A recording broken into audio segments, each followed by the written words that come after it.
Hello everyone and welcome back to the Stamp Box. Today I'm going to be looking at an unusual pair of stamps that I recently acquired in an auction lot. They're an unusual pair from a very unusual place. These stamps are from an island named Lundy, which is an English island in the Bristol Channel. The island is quite small. It's about 5 kilometres long and barely a kilometre wide. It has a very rich history, and of interest to us today is its rich philatelic and postal history. In the late 1920s, the island was bought by a businessman named Martin Kyles Harmon. He actually declared himself king of the island for a while and started issuing coins, but that got him in trouble with the authorities. In 1927, the British General Post Office pulled out of the service to the island. For the next 2 years, Harmon took the mail himself without any charge, but in 1929 he started issuing his own local stamps. The stamp values were given in a fictitious currency called the puffin, named after the birds on the island. 1 puffin was equal to 1 English penny.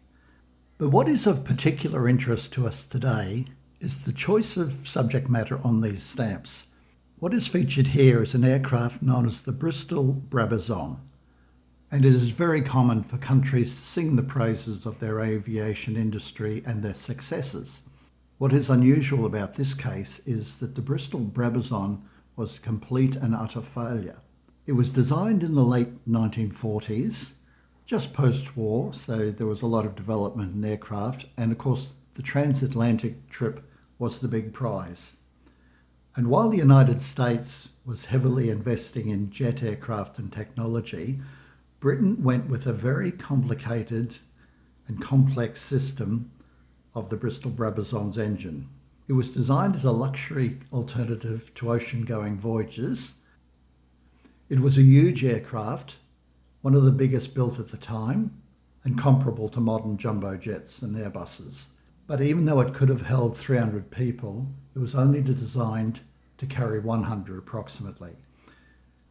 Taking up much of the space on board was a cinema and a dining room. The Brabazon had a very complex engine system. There were 8 engines driving 4 sets of contra-rotating propellers. This gave rise to lots of mechanical problems and a very complicated maintenance schedule. Britain tried unsuccessfully for a number of years to sell this model, but eventually only one was ever made, and it was scrapped after 3 years. What's unusual about these stamps is that they were issued after that failure. There was another aircraft featured on these Lundy stamps that had a bit more success. That was the Bristol 173 helicopter.